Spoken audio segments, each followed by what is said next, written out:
Hello, everyone, and welcome to the VAW-VRC VUQ Foundation's Oral History Project.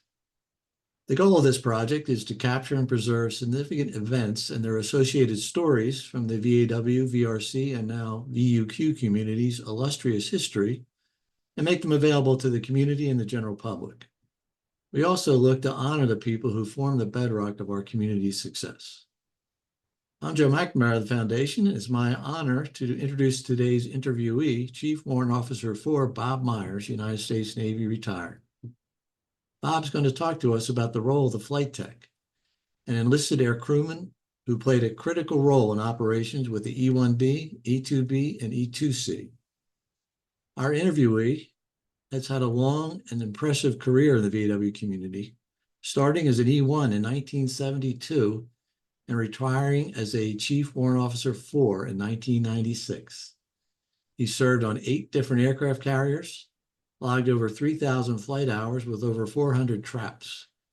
He spent 9.5 years underway over his long and distinguished career. Welcome, Bob. Thanks for sitting down with us and giving us your perspective on the part you and many other flight techs played that were central to the operations of several generations of VAW aircraft. Welcome, Bob. Thanks, Joe. Thanks all. I appreciate this opportunity.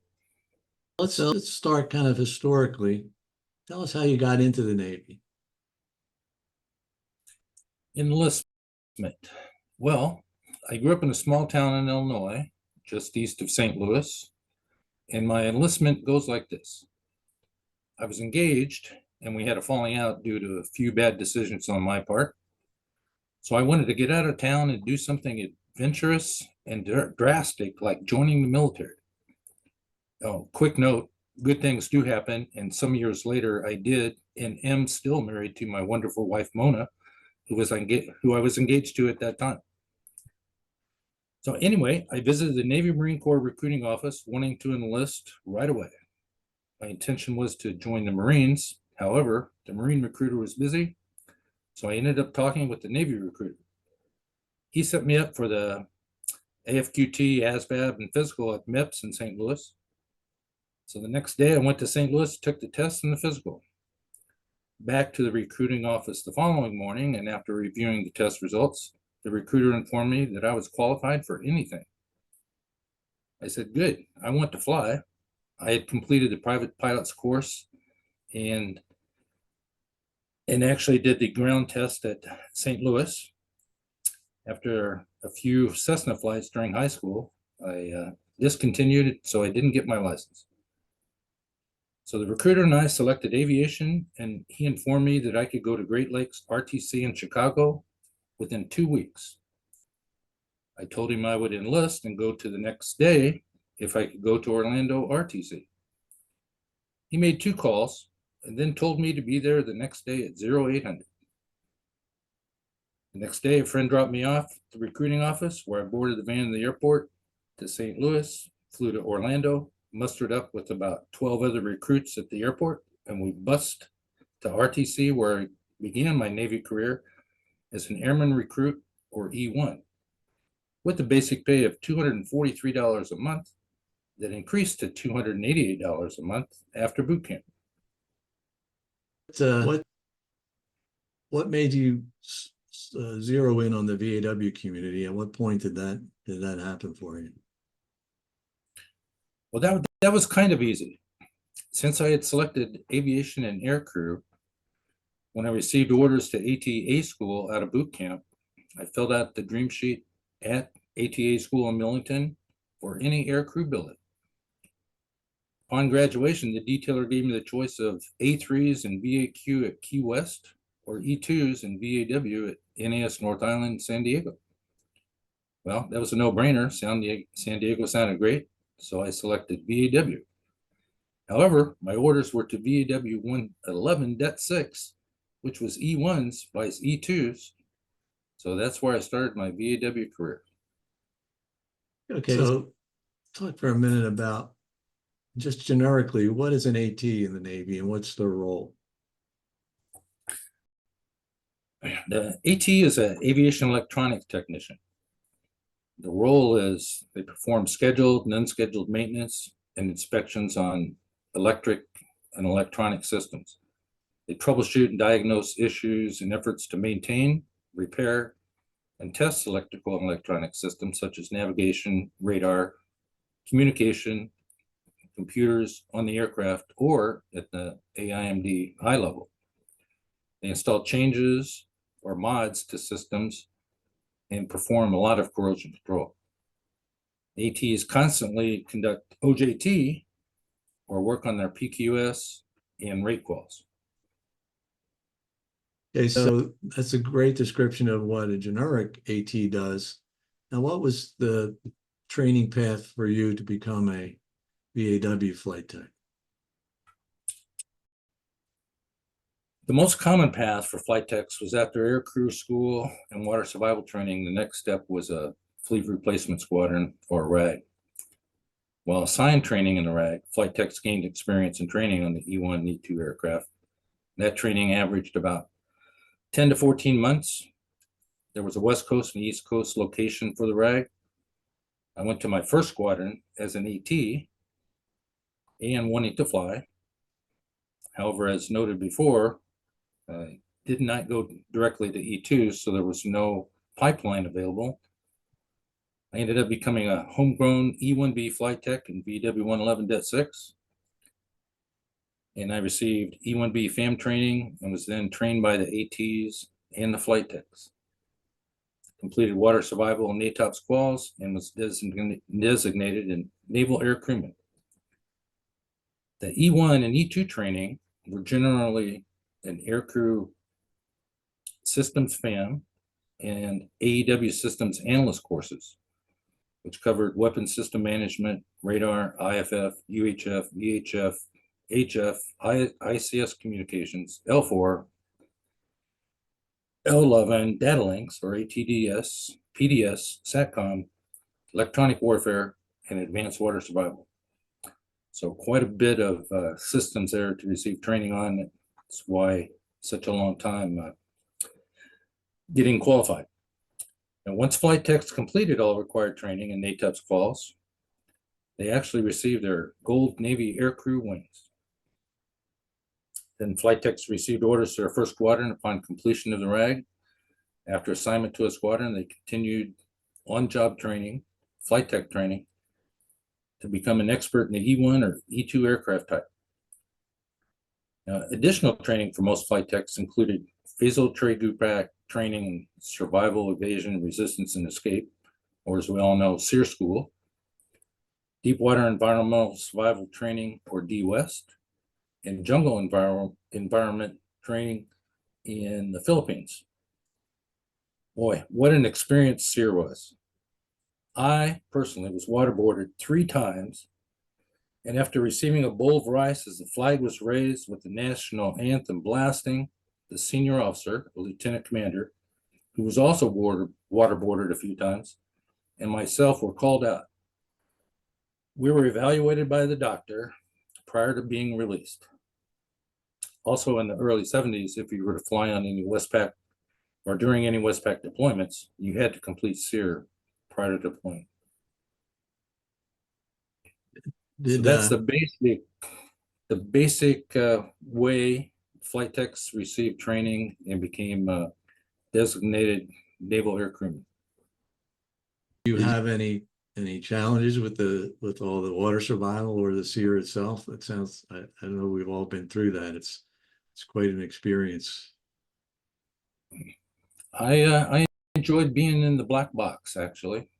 So then I didn't have to hold out the rocks and get sprayed with the hose and, bounced off the walls. My one attempt at escape, which I had a great plan, they had just come and opened up the box, and I presented my plan. They said, well, that's great, but since you've been waterboarded, we're taking you to an admin. So I didn't get an escape. I didn't get the orange juice. I didn't get the PB&J. Great. All right, so now we're going to transition to your career as an actual flight tech. As you said, you get the homegrown training from the DET, and you become an E1B flight tech. How about explaining a little bit of what that was like? Let me talk about the E1B and then E2B, and then how about some common flight tech duties that kind of cover all. If that's okay, I'll start with the E1B. It was the first airborne early warning aircraft used by the U.S. Navy and was replaced by the E2 Hawkeye in the 1970s. Power plant was two 1,525 horsepower recip engines, max speed 227 miles per hour, ceiling about 15,000 feet, and range about 1,000 miles. The E1 had an antenna that was a teardrop shaped dome with a 17-foot, 6-inch diameter antenna that rotated inside that dome. Now, as a flight tech or AT, while on deck, we often went up inside the dome to perform antenna alignments. Another AT rotated the antenna from inside the cabin, while another was positioned to relay comms.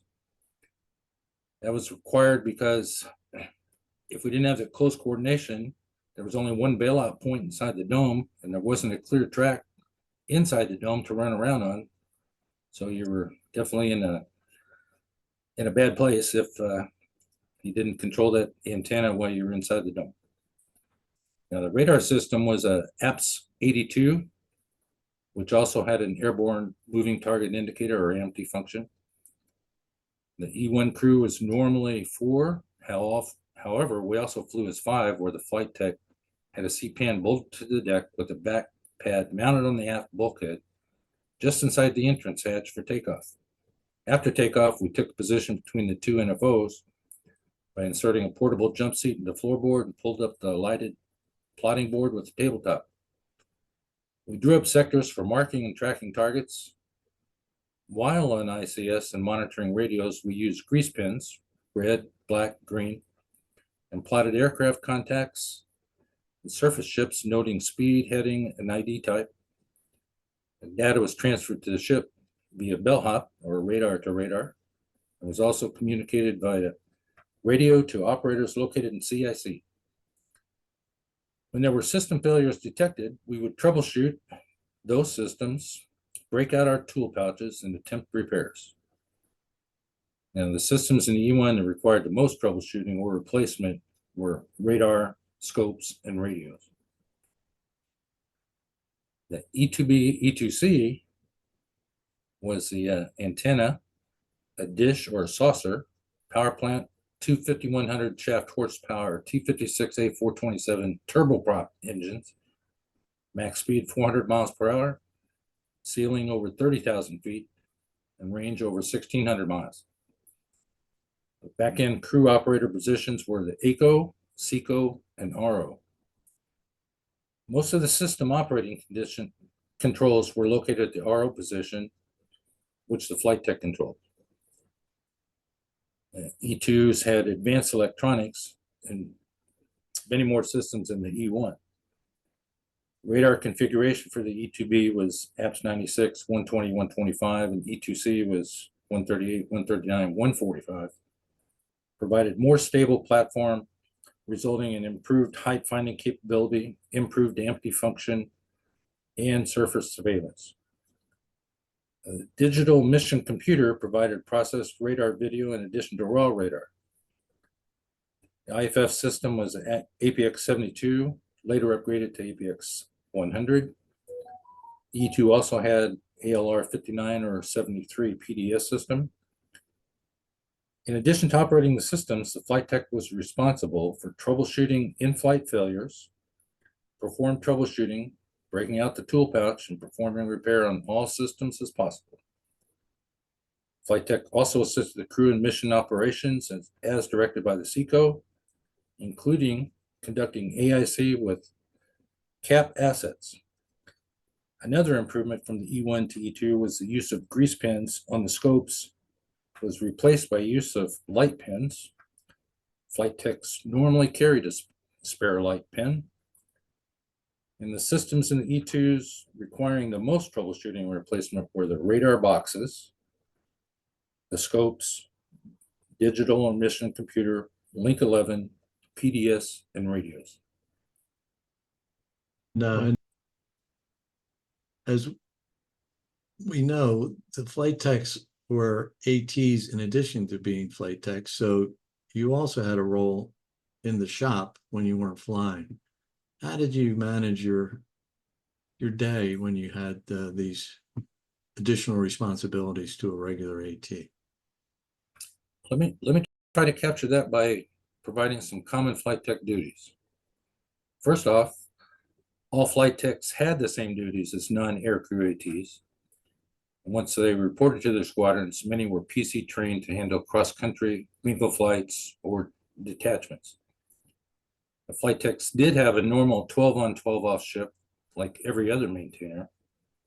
But if flight techs flew during the shift, so be it. It just became prolonged shifts. If you're not on the flight schedule, you just worked your shift until it was either time to sleep or fly again. All flight techs worked in the AT shop initially. Many also qualified as CDIs and or QARs for other maintenance shops. Most flight techs volunteered or were required to become FCF or PMCF qualified. Few flight techs obtained low and high power turn quals to support cross-country diverts, etc., which was quite an achievement. Some flight techs obtained additional training as air intercept controllers, performed those operations in addition to normal flight tech duties. During flights, the flight techs attempted repairs to keep the system running at all costs, and if not, you'd have the system troubleshot to the box level for quick replacement once on deck to support quick turnarounds, hot pumps, etc. Flight techs were many times the go-between for maintenance and ready room coordination. Most flight techs could speak both operational and maintenance speak. We would decipher what the aircrew was trying to tell maintenance, well, most times anyway.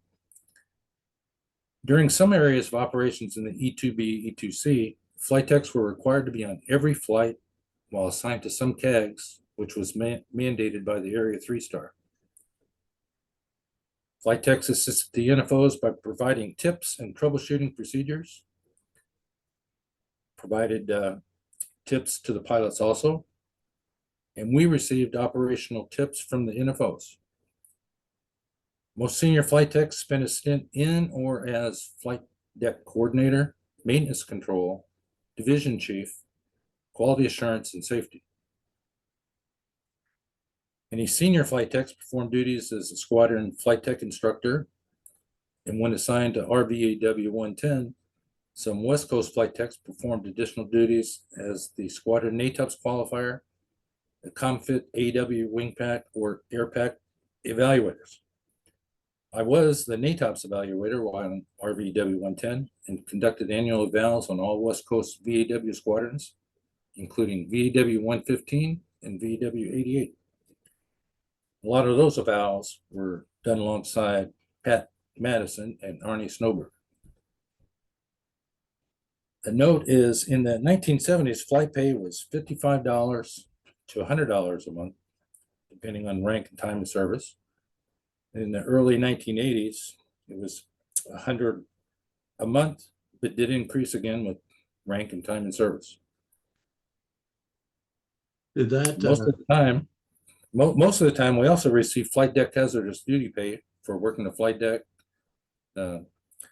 CPay while on deployment or extended workups, and during certain operations and in certain operational areas, we also received hostile fire, combat, tax-free pay.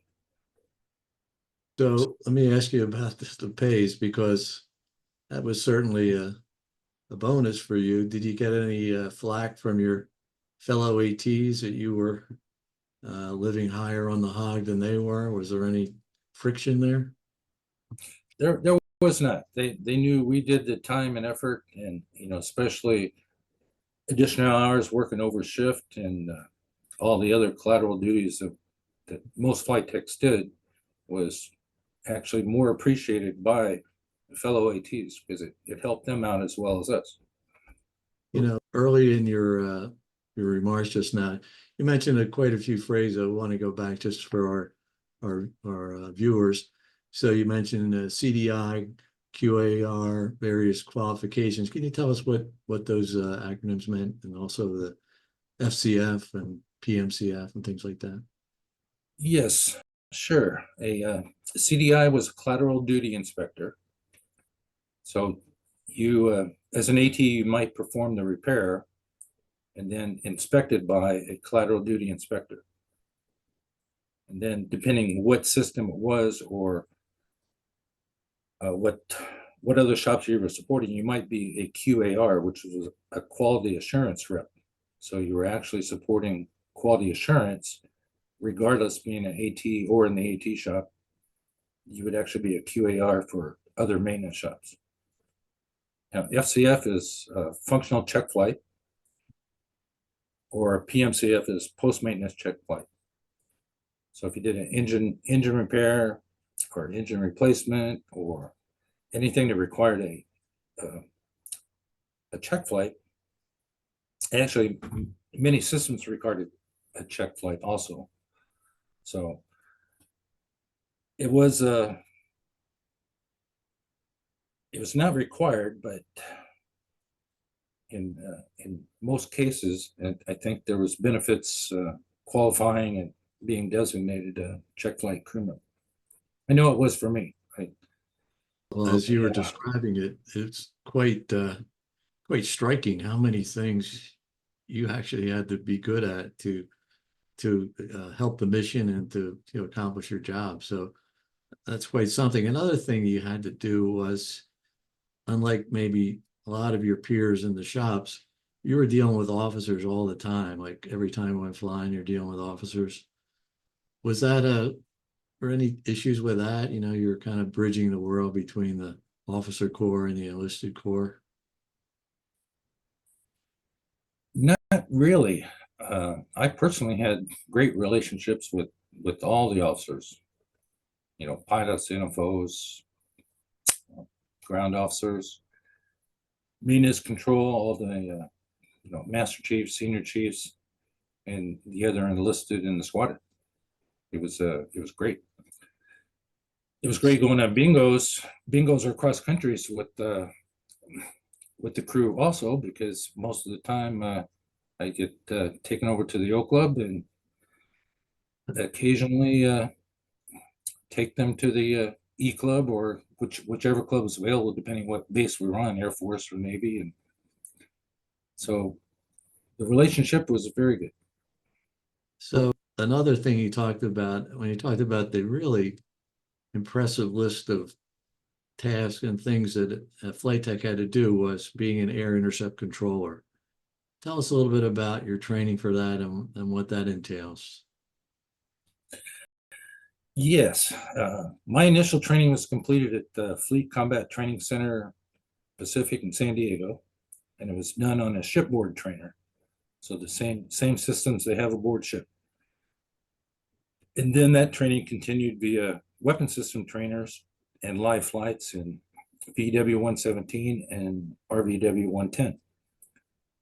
When I transitioned to the E2C at RVAW-120 in Norfolk, my AIC training there was also done via weapon system trainers and live flights. And there, I actually scored better than 3 out of 5 NFOs in my class. That's great. Following that, the majority of my E2C flights were in VW-112. And on one mission, I logged 8 intercepts, with 3 of them rolling up, calling the bogey at 3/4 miles or less. After the flight, 2 of the fighter pilots had come to the ready room to congratulate the crew on their control. I was called into the ready room, and then they couldn't believe that their control was actually done by me, an enlisted flight tech. They were amazed, and they said, "Awesome job." So in total, I logged over 800 intercepts based on fighter close control for ACM and SSC via IFF radar and Link 14. 17 different aircraft were involved in that total, which was quite a good number of aircraft.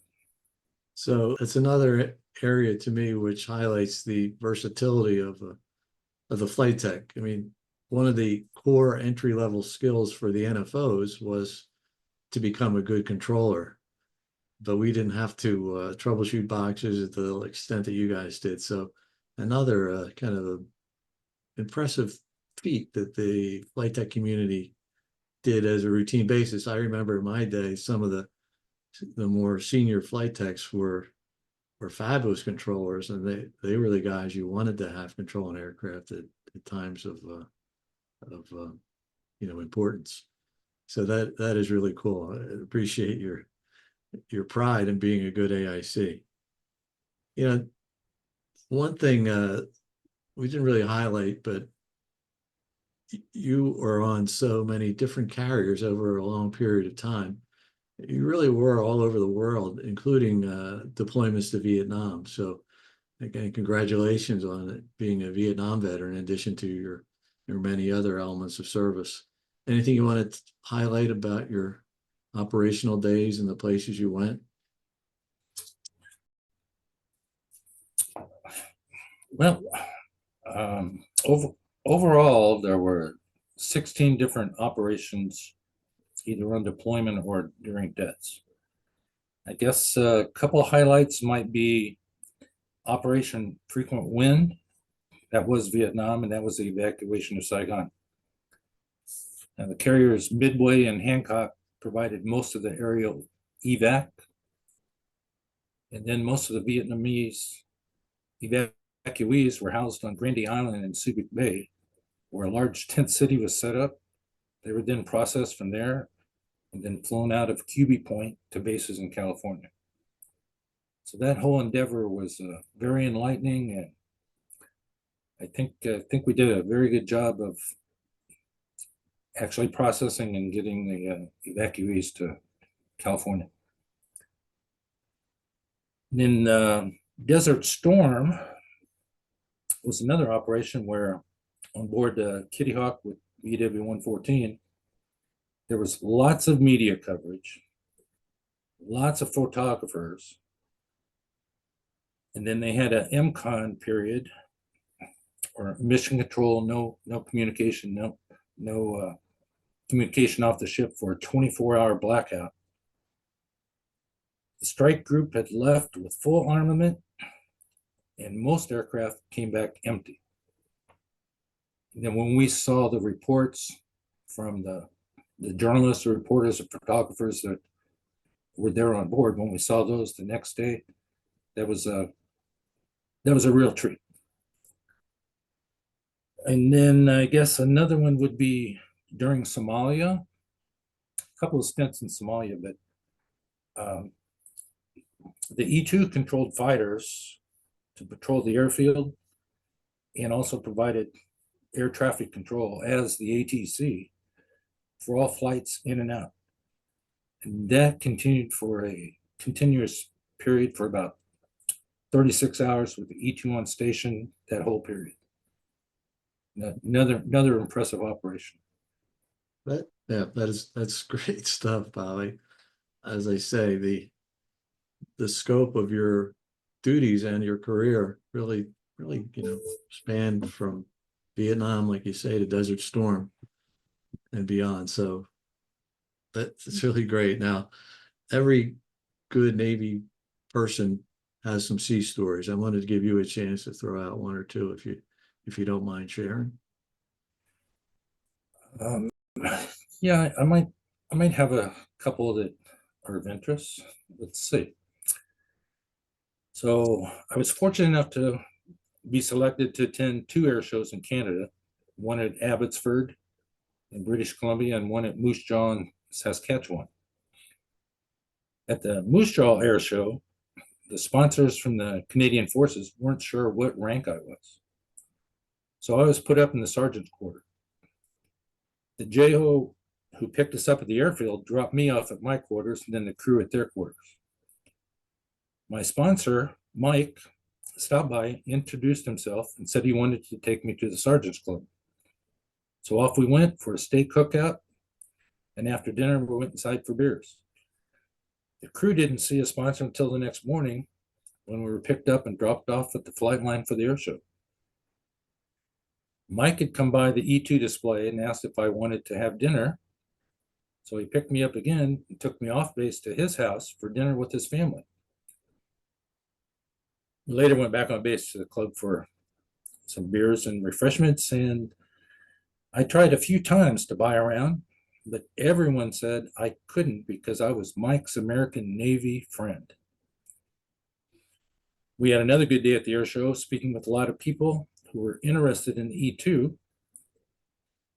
And then my flight crew couldn't believe the experience I had, and I'm not sure of all the other details involved. But after returning to the squadron, I was given the nickname Sergeant Bob, which stuck with me from then on. Great. I have another quick little bit of a suspenseful adventure. It was in E2 during a flight in the North Atlantic, where all launched aircraft were directed to recover early as we were landing in a fog bank, along with rough seas. The carrier was locked in a restricted operating box. We monitored multiple bolters and wave-offs from the aircraft landing before us. Pilots said it must be nasty down there. So it was now our turn to land. Well, after numerous approaches, where we had a combination of 6 bolters and wave-offs, the pilots had us turn off hot mic on the ICS. In the back end, we were just monitoring radios with all the systems now shut down. After that 6 pass, we were in a low fuel state, and it now became very quiet, along with a high pucker factor. You could hear a pin drop from the flight deck, no sounds, until on final approach calling the ball, and then hearing the commands from the LSOs on the radio. However, a result of that final approach was we successfully arrested with a lot of power and a questionable OK2 wire. Oh, speaking of low fuel states, out of all my flights, there were 2 separate flights where we experienced an engine shutdown during rollout after arrestment. So that you were out of fuel within minutes of actually landing. So that is awesome. So I know you were well regarded and well respected by your peers, but you had some people that you really wanted to acknowledge. So I'd like to give you a minute or two if you want to shout out to some of your friends and colleagues. I would like to call out some flight techs, starting with the E1Bs, those that trained me, which were Bob Feldkamp, Mac Randolph, and Chuck Williams. And I'd like to note some E2B and E2C flight techs that I either flew with, were trained by, or that I trained. Those being Roy Baker, John Buck, Dave Bingo Carter, Walter Wolfgang MD, Ed Forsyth, Bullwhip Griffin, Tony Hidalgo, Matt Hillman, Bob Hubotter, Chief Jeter, CJ Johnson, Leroy Calendek, Greg Grizz Kynes, Mark Lee, Jerry Monreal, John Monty Montgomery, Jim Norman, Dave Ryan, Skip Gorilla Snyder, Mike Skelly, Tim Smith, Dave Spud Spurlock, Doc Swaggart, and John Turner. Quite a list of names, but those are the ones that come to mind. Anybody else you'd like to recognize? There were some great officers that provided a lot of support to me in my Navy career, pilots and NFOs alike. If I could just throw out a few names there, the list is quite extensive, actually. And you might see a slide with those names on it. However, let's note Richard Skip Braden, Terry McGee, Steve Hannafin, Frank Bush, Hugh Pence Parsons, Dave Hulk Doherty, Chuck Bredigan, Mark Cheekwin, Pat Madison, Brad Margeson, Mikey Maurer, Bob McClendon, Steve Celeste. Just to name a few, those are some off the top. Definitely not a composite list, but I actually had a lot of respect for all those officers. Those are some great names, Bob. You really have talked about some of the giants of our community. And I think we'll have to say that you're one of them. So this has been awesome, but I know you had a special shout out for somebody that you wanted to recognize as well.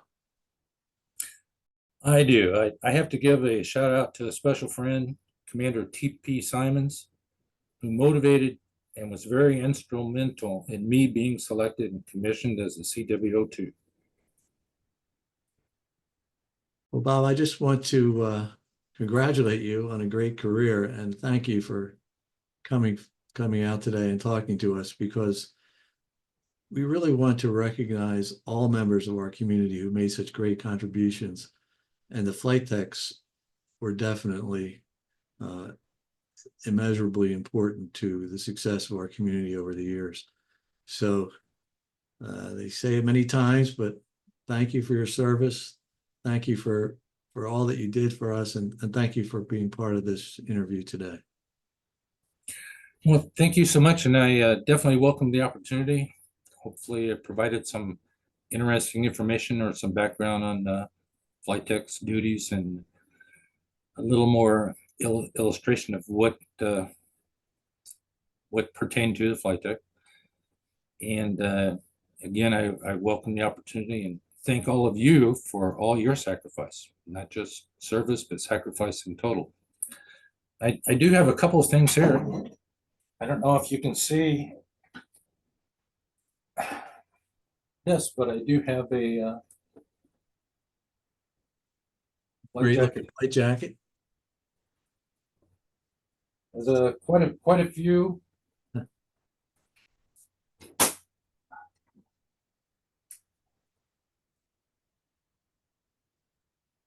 There it is. Best of the West. And one last thing.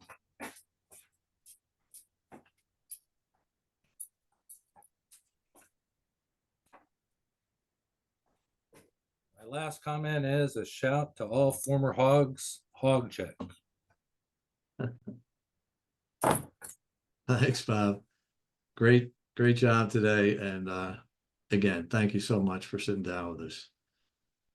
This is it for today's interview. I appreciate everybody who's got a chance to look at this, and thanks, and keep watching our YouTube channel for further interviews about the great community of VAW, VRC, and now VUQ. Thanks, everybody. We're out.